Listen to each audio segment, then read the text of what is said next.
You know that feeling when the screen flashes game over, and there's no continue button, no checkpoints, no mercy, just silence, and the choice to start all over again. Hey everyone, welcome to SavePoint Shenanigans, where we dive into the small mechanics that secretly changed how we play. And today, we're talking about one of gaming's quietest heroes, the save point. Back in the golden age of arcade cabinets, the idea of saving your game was practically science fiction. If you wanted to finish Dig Dug or Pac-Man, you'd better have quarters, time, and stamina. Because once you died, that was it. No save points, no mercy, start from square one every single time. Fast forward to today, and saving isn't a privilege anymore. It's a right, built into nearly every game we play. Almost every modern game has autosaving up the wazoo. Some games the autosave only activates at important key moments. It turns on just for the act of picking up a stick. Compare that to classics like Super Mario Bros. Or Mario 3, where there was no safety net.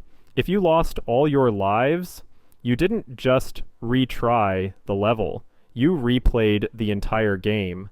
Times have changed. What used to test endurance has become something closer to convenience. And that shift changed the way games feel and the way we play them. Okay, now that we know saving became universal, what actually is a save point, and why did it matter so much when it appeared?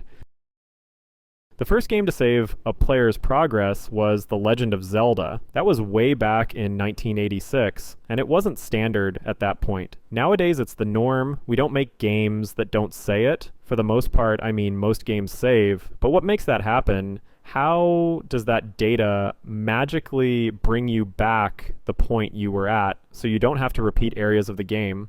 Well, let's quickly set up what a game is. A game is ultimately a loop of instructions. It contains a lot of if this, then, that conditions that also depend on a lot of different values.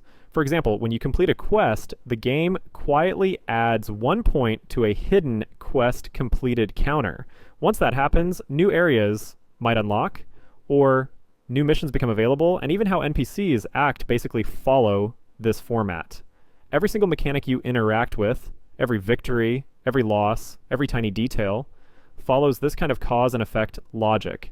Developers decide what's worth tracking. Some games keep it simple. They might only remember your score, your name, or your last level. Others, especially open-world games, keep track of hundreds of variables at once. Which quests you've finished, which items you've crafted, which enemies you've killed, even what time of day it was in the game world. It's all about what the developer wants the world to remember about you. So that's what a save file looks like under the hood. Data, logic, variables.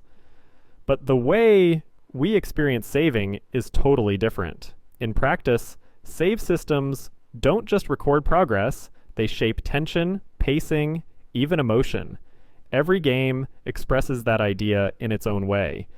And maybe the best way to understand that is to look at how different games treat saving, not as code, but as a feeling. One example is Typewriter in Resident Evil. Resident Evil 4 in specific is a great example. Throughout the game, you'll find save rooms, and these rooms play a very distant, calming, yet somber track in the background, and interacting with a typewriter allows you to save your game.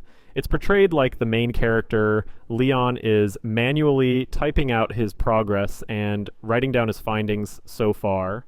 Resident Evil 4 is a game where you spend 87% of it in your menu playing Tetris, trying to organize your mess, and the other 13% pissing your pants. Interactivity is key to getting involved in a video game. The player wants to feel like their choices matter, like this is their own playground to control. That's the beauty of a good save system. It gives the player a sense of ownership. You don't just move through the game remembers that you were here. It turns a moment of fear, frustration, or triumph into something permanent. Every typewriter, every bonfire, every autosave icon is the game's way of saying, this was your story. There's something about the benches in Hollow Knight that always gets me. They're nothing flashy, no glowing lights, no triumphant sound cues, no game-saved message flashing across the screen.